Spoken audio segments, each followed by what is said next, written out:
Hi, folks. Chris Voss here from theresistanceradio.com. Hey, coming at you here with another different podcast that we can take and share with you guys. This is going on our Chris Voss Show Podcast and The Resistance Podcast. The Resistance Radio. You can take and subscribe to it at thecvpn.com, Chris Voss Podcast Network.com. There's over 9 podcasts over there. And if you're stuck in quarantine life, or if you're just trying to avoid your coworkers that have COVID-19 at your office and you're hiding out, I don't know, in the bathroom or something, hey, you got something to listen to. Tune in and subscribe. So we've had some great featurettes that we're doing on the Resistance Radio. We're interviewing a lot of different candidates that are running for office coming up in the new 2020 election cycle. At the end of this week, we've got a really good, interesting interview with a governor candidate who hopefully will win. Of course, these are folks that are in the Democratic Party, the left folks that we want to have change and flip over some of these seats and stuff to go blue. We would definitely want to go blue. So today we have a super interesting gal on. Her name is Ashlee Matthews. She's running to represent her neighbors and friends of the House District 38 in Utah, which is largely, I believe, the city of Kearns. She feels she can bring a new set of eyes and ideas to tackle issues and bring real change to working families in Utah. She's had the opportunity to serve the public for the last 9 years in her work with the Utah Department of Transportation. Her husband is also a union pipe fitter, and together they're raising their 2 small boys in a home that her husband grew up in, right in the neighborhood of Ochre Shadows. So she lives in the area, loves the area, and wants to make Kearns better. Thanks for coming on the show, Ashlee. It's wonderful to have you. No, thank you so much for having me. Thank you for the opportunity, and thank you for the excuse to brush my hair and put on something that's not pajamas. So I appreciate it. Yeah, we're all in that quarantine life sort of segment right now where we're I saw somebody on Twitter, one of the congressmen for up in the House or Senate of the U.S., and he's like, I put on a suit to go on CNN or MSNBC or one of these shows. And he's like, and they canceled the bit that they were going to do with me. He goes, but I'm going to wear the suit all day because, oh my God, it feels nice to just wear a suit again. So I think we're all kind of itching to get out there and at least see that sun. I think we're all going to have serious vitamin D.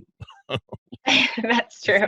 So your website is ashleeforutah.com, and people can go there, check you out. They can donate there and support you in your cause. So you are coming in with this blue wave. We saw a lot of this blue wave in 2018. We saw a lot of women run for Congress in office, both in a state level and a U.S. level. We saw women just going, hey, man, you know what? I give a damn about the future. I give a damn about my kids. I want to see something done better.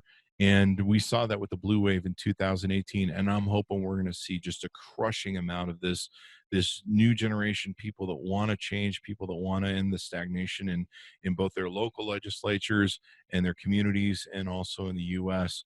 And as they say, all politics is local. So this is where you begin. Sure.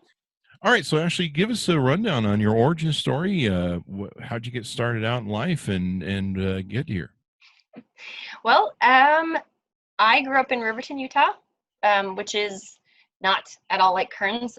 It is polar opposite, wide open spaces. It's very different from when I grew up. Because when I grew up, it was all open fields and horses, and people drove their 4-wheeler to the grocery store because that's all we had. But my family settled in there because they wanted, a quiet life. When my dad came back from the Air Force, he joined the Mail Handlers Union. And so they wanted to live somewhere. Since my mom was staying at home with us kids, they wanted, peace and quiet and space and, grow their own food and just kind of live in this little homesteading, utopia, I guess. And so that's how I grew up. Awesome sauce. I think Riverton's probably changed a whole lot since then, has it? I remember it was one street light thing like 20, 30 years ago. Yeah, it's insane. Yeah, it's just insane. But I remember when it was just a one light thing. And, that's the one thing the Utah Salt Lake County has experienced a lot of urban sprawl. I mean, I remember So much. when, I think Kearns, I think me and my dad actually built a lot of Kearns, actually. My dad would plaster foundations and do stucco work. Really? And so I think we built a lot of Kearns, actually. Yeah, Sandy, I know we pretty much built Sandy. But a lot of change. And so you grew up in Riverton, and then you've started to raise a family. You have 2 young children. What are the ages of your children, if you don't mind me asking? Oh, my boys are 3 and 4. 3 and 4, so they're still at Yeah. that cute Yeah. stage. They're all boys, so they're all Very frogs much. and dirt, and yeah, that's pretty much how I was at 4. Yep. I can hear them outside right now, and I can only imagine what they're up to. The mud. Yeah. Yeah. No. Yeah.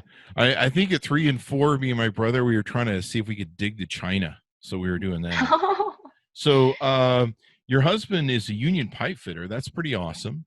And so, I mean, you come from an era of labor with your father being in the military, and then, of course, joining the union. And then your husband's in the union, so you have a real concept of what it's like to be a working family here in Utah, the things you have to do, the ends you have to meet, childcare, and all that sort of good stuff. So what made you decide to run for office? Well, you actually answered your question for me. I feel like the working class family isn't represented completely at the legislature, particularly for my House district. If you look at the demographics of my district, that's who we are. We are working class, blue collar. We get up, we go to work to put food on the table. We come home, we take care of our families, and then we get up and do it all over again. There's a lot of different things you've supported over the years.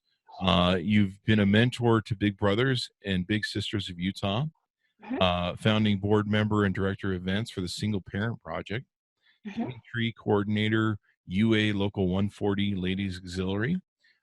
You've been a foster coordinator volunteer for the Cause for Paws Utah, and a foster for the Utah Animal Advocacy Foundation. So you've done a lot of great things. I mean, you've been very socially active, publicly active, and let me ask you. I mean, was it a little daunting to decide to go for running for office? Was it what kind of drove you to the point where you're just like, you know what, darn it, I'm gonna run? Yeah, no, it was very daunting. It was something that I thought about and played around with for a while. The gentleman who ran last election cycle, my good friend Edgar Harwood, he ran and he only lost by 118 votes in 2018. Wow. So he had kind of geared up. He'd already laid the framework, and he had the plan to run this year. But he took a job offer in Colorado, so he ended up moving his family, to a different state, and so that kind of left the spot vacant. And I just figured if it's going to be anybody, why not me? I am a perfect representation of the people in this district. We are, in the trenches together. We're making the same decisions, and we're fighting the same battles, and we're doing what we can do to keep a roof over our family's head and keep food on the table. And so I just felt like, like you said, if it was going to be anybody, why not me? Working class family. And this is the thing we saw in 2018. We saw this giant flip of voters saying, you know what, enough with the status quo. We want some new, fresh people in there. We saw a huge influx of females who could come with their perspective. We talked about this in the pre-show. I came from Las Vegas where, I started promoting early on. I doubt it was me that had this effect, but we started promoting very on. You know what? I'm tired of looking at these pictures of legislators that are just all men. They're always starting wars. They're always just worrying about trying to get themselves rich, and they seem to lose touch with what their kids' needs are, what their education needs are. I mean, certainly, if we can get back all the money we spent in Iraq, and trillions and trillions of dollars and put that into education. And a lot of the infrastructure this country's taken and broken as well. And in Nevada, I hope you're listening, Kearns and Utah. In Nevada, we flipped the state to where it has the most women in the legislature for the state of Nevada than any other state in the nation. We set like a record. And they are doing the most amazing things for children's education, healthcare. They're really killing it on healthcare because they understand. And I love women. They're empathetic. They care about their kids. I mean, you don't ever get between a mom and her kids. You don't get, mother bear mom. They care about their future. They look at their kids and they go, hey, what sort of government and stuff do they want to have 20 years down the line? So hopefully we can get you elected. You can offer a fresh set of eyes and ideas to the working class families, and you understand the working class. You're not the multimillionaire who's living with a suit and he's working with his multimillionaire buddies, and they're all trying to figure out how to get rich off of being in the government and stuff. I'm just tired of seeing that in the thing. So give us an idea on some of the other platforms you're thinking about, some of the things that are important to you. Sure. Well, there are, the answer to that question is so broad. I mean, obviously, clean air and education and, infrastructure, all those things. Those are all big ideas that will need big change. But my grandma always told me that the only way to eat an elephant is by one bite at a time. To me, those are big things and they do need to change. So I'm focused on, the very smallest, most basic bite-sized bite, I guess, for lack of a better term, to start kind of chipping away at these bigger issues. So, for instance, after-school programs and affordable daycare, that is a solution for several different issues to me.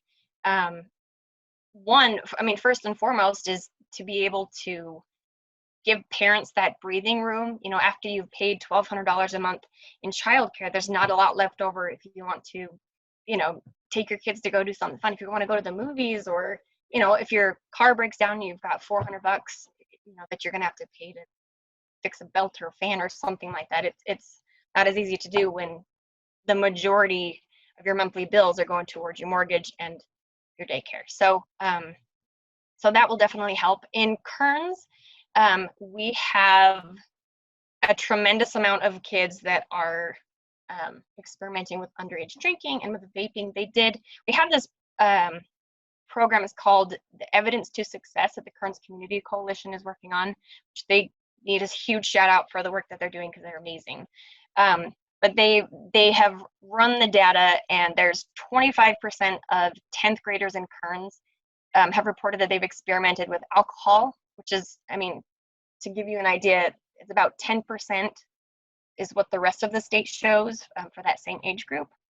Mm-hmm. And then 16% of 8th graders in Kearns had reported that they had been vaping in the last month, which is, at 8th grade, I was definitely doing dumb things in 8th grade, but vaping or drinking wasn't really one of them. Yeah. But just knowing, because 49% of the homes in my district have two parents working outside the home, that's a lot of latchkey kids. That's a lot of wait time. Yeah, that's a lot of time that kids are, not being supervised, and parents got to do what they got to do. So if we have a safe and a healthy place for kids to be, and that in that kind of gap time between school gets out and mom and dad get home, and I think we can eliminate a lot of that as well. Definitely, most definitely. What is the old saying? Idle hands are the devil's handiwork. Yeah. I was lucky enough to grow up in an age where my mom still worked at home for most of our childhood. She was there to make sure we didn't get in any trouble. Although we got into some trouble, but we didn't get into that sort of trouble.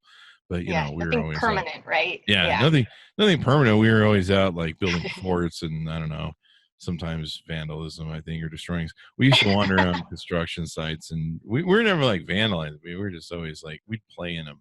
So, Yeah, but so there's a few other things that you're interested in. Yeah, you're interested in the infrastructure for public transportation in Kearns, after absolutely. school programs. Hmm. Um, you've worked with this Evidence to Success Kearns Community Coalition. It's been addressing this thing.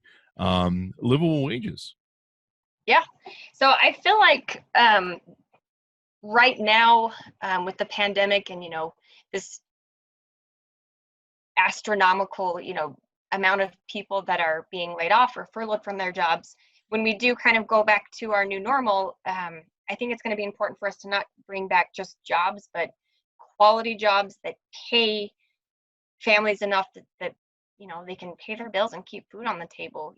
Making $8 an hour working at a grocery store isn't going to cut it anymore. And we've Yeah. seen that the working class, they're they're the ones that are keeping everything running right now. They're keeping food on the shelves, and they're keeping gas in your car, and they're coming by without fail every Wednesday or whatever to pick up your garbage and take it away. And that's, I feel like, the best way to show appreciation for them. You can post memes about it online, sure, or sign a petition, but I think fighting to get them higher paying wages is the best way to say, thank you for the work that you do. Thank you for keeping everybody running and healthy and alive and fed.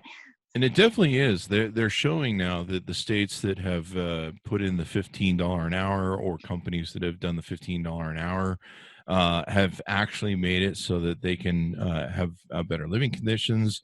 Yep. Everyone's happy. You just have to realize, and hopefully we come out of this pandemic learning this, that taking care of our neighbors is as important as taking care of ourselves.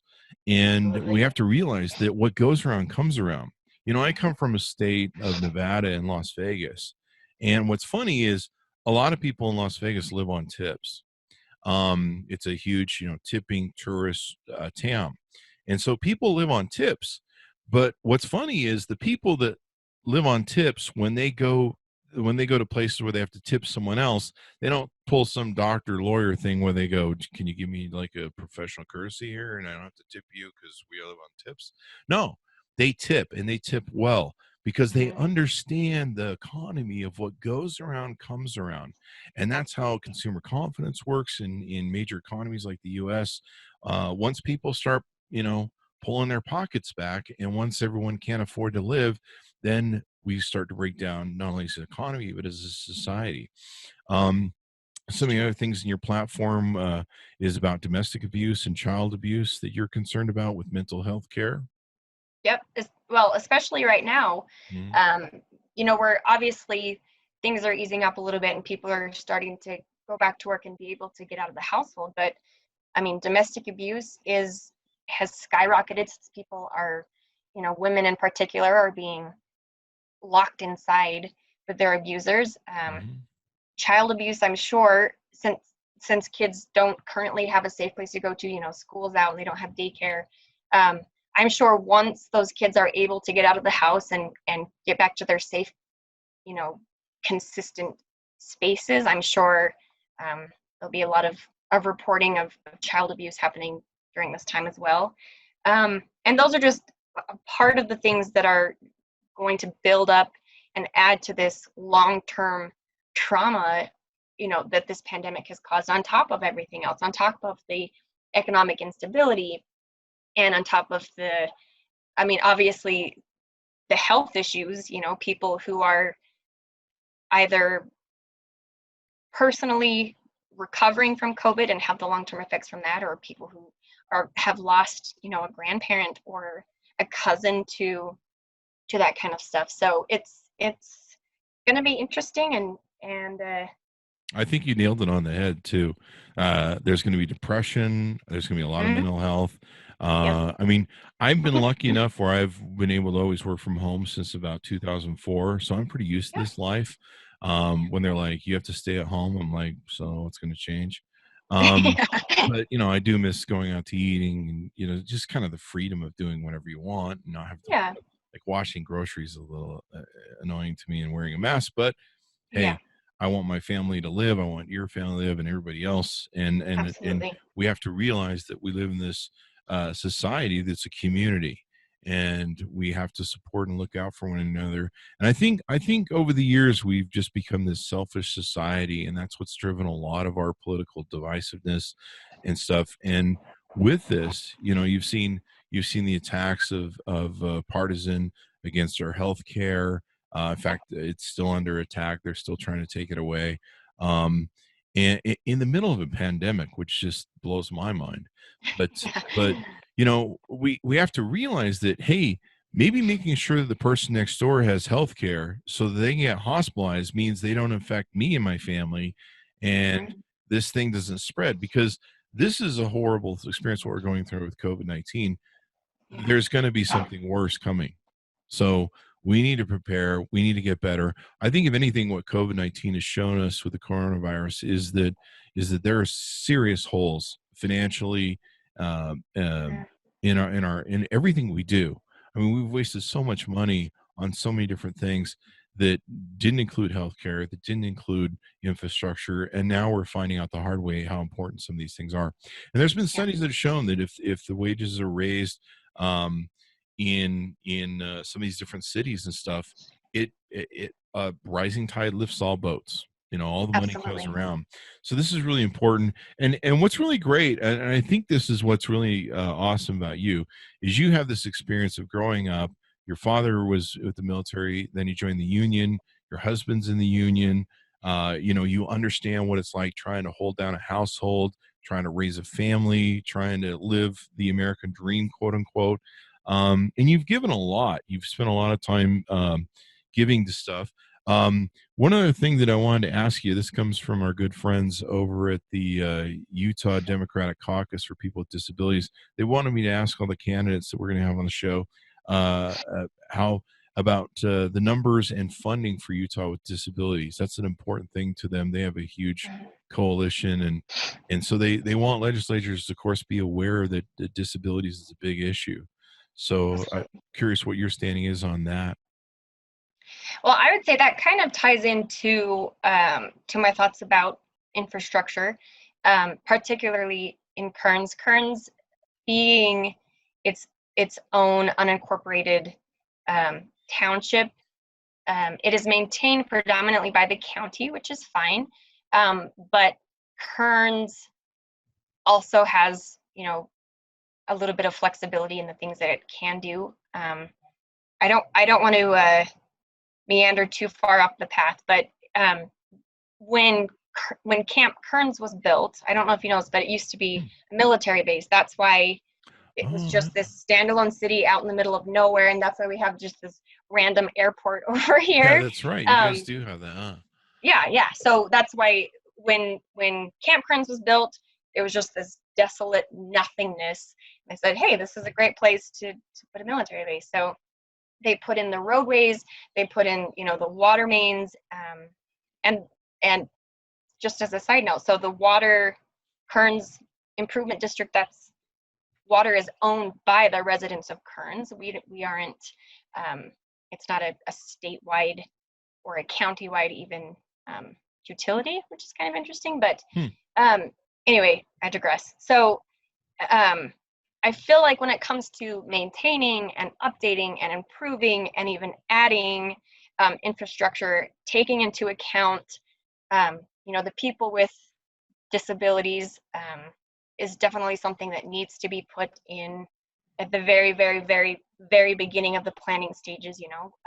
Mhm. I know a lot of our sidewalks and stuff are not necessarily accessible if somebody is in a wheelchair. There's a lot of parts of Kearns that don't even have sidewalks, Wow. which is something that needs, Yeah. definitely needs to be addressed in the short and the long term.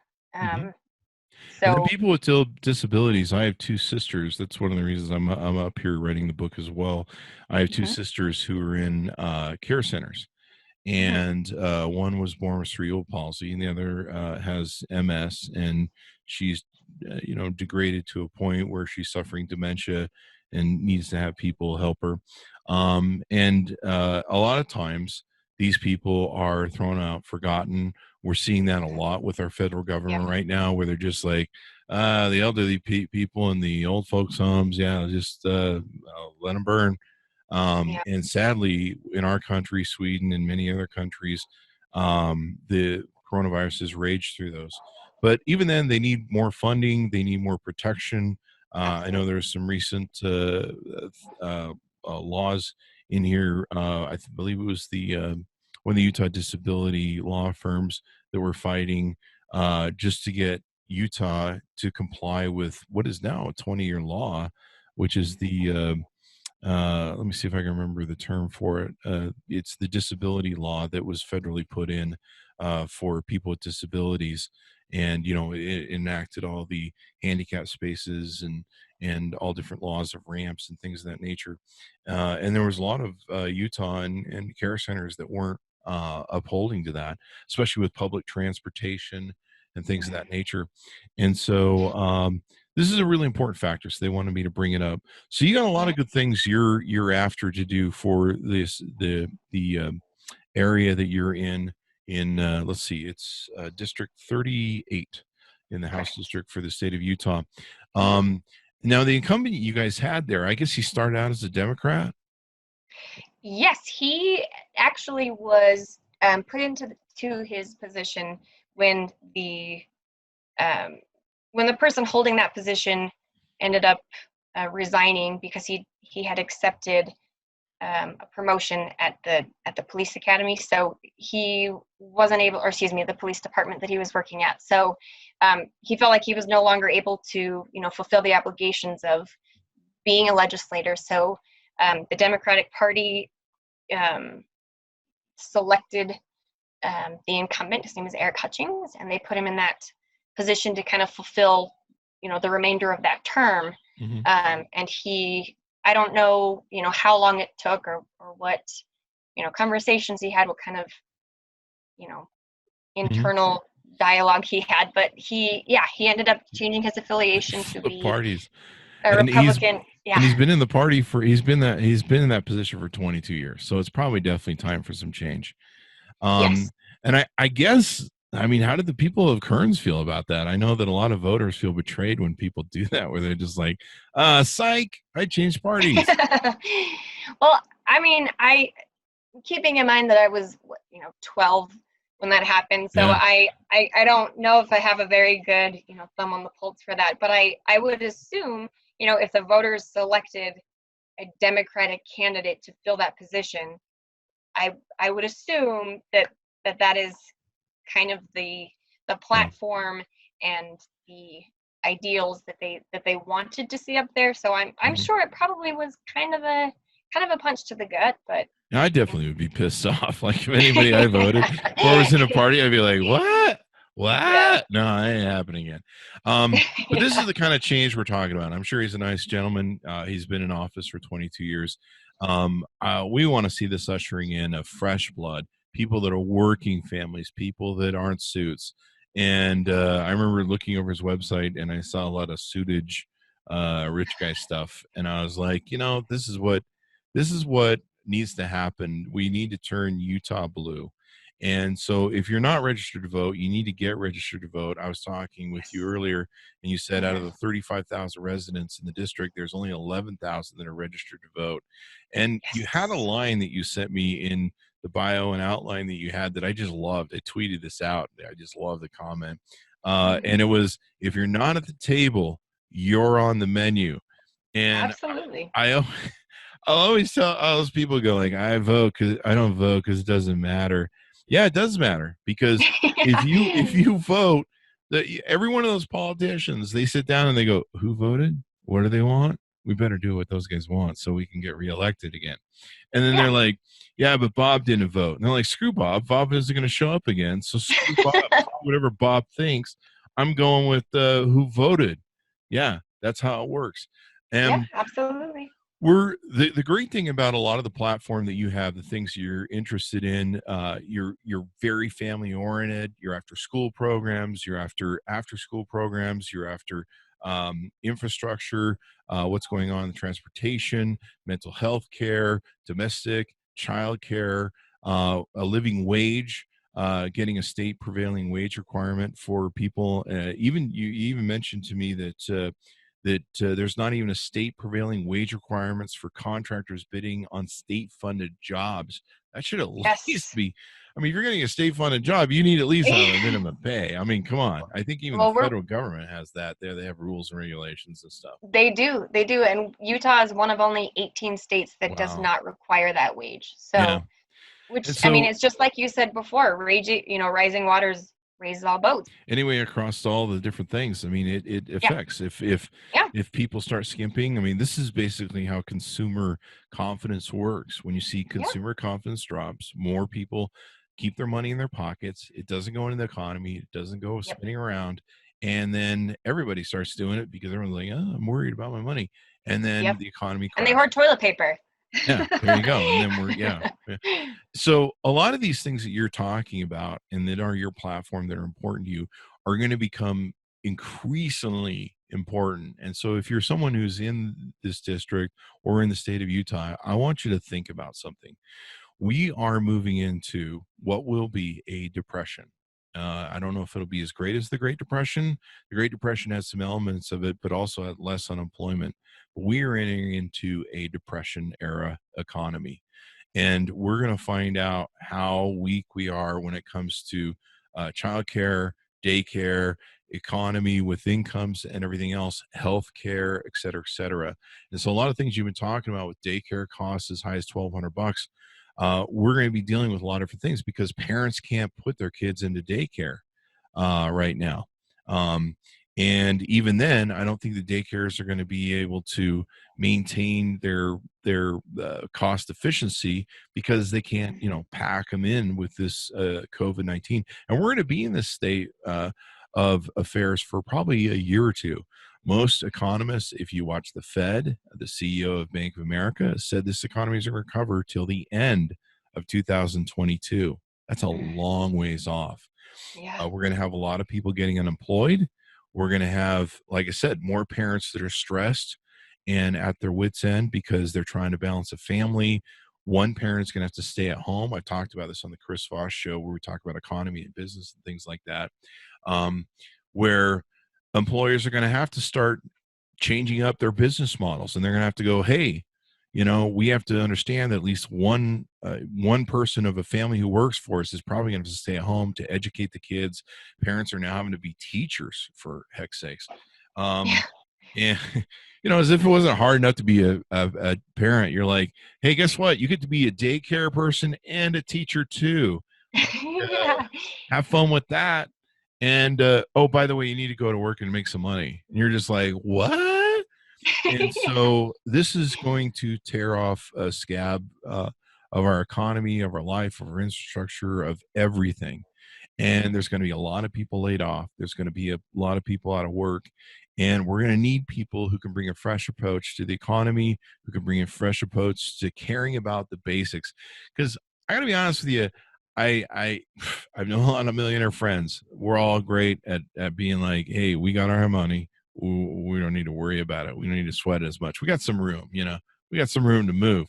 But people that live paycheck to paycheck, people that are blue collar workers or white collar workers who are just trying to raise a family, achieve the American dream, they're just trying to get by. This is going to get really dark for a lot of people, and we're going to have to come together as a community. We're going to have to come together partisan wise, and we're going to have to care about each other's healthcare. We're going to have to care about each other's jobs and money. There's going to be programs that probably, I don't know about the Utah local government, but on the federal level, there's going to need to be more assistance given to people for jobs and income. I know a lot of countries are offering livable wages to their people. They realize that this is an ugly thing we got to get through. And it's time for change. It's time for a party change in Utah. I mean, you guys have had the same governor now for 40 years that has been GOP based. It's time for Utah to go blue. And that's what I really believe. I mean, I definitely hope that I can contribute to that. I'd even be happy with purple, just for the record. I would be happy with purple. Purple's good.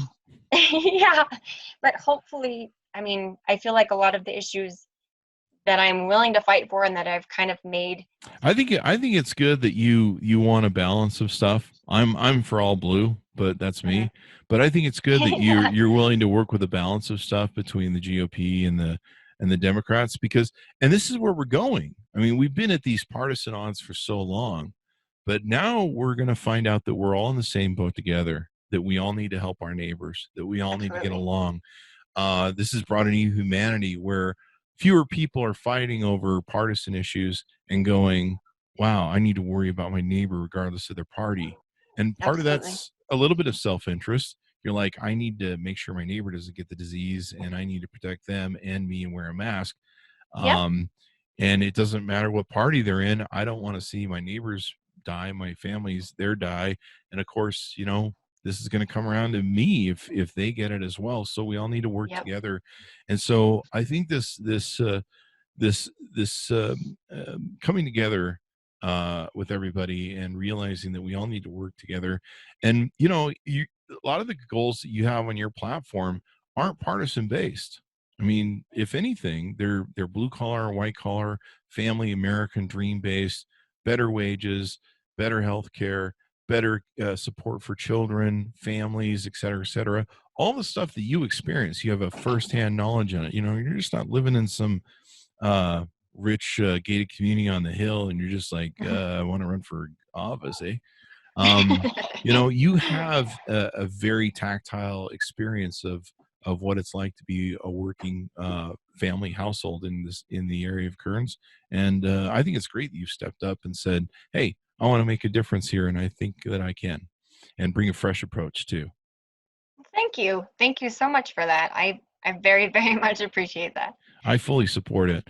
So anything more we need to know about you and what you're doing on your run for the Utah District House 38 in Kearns?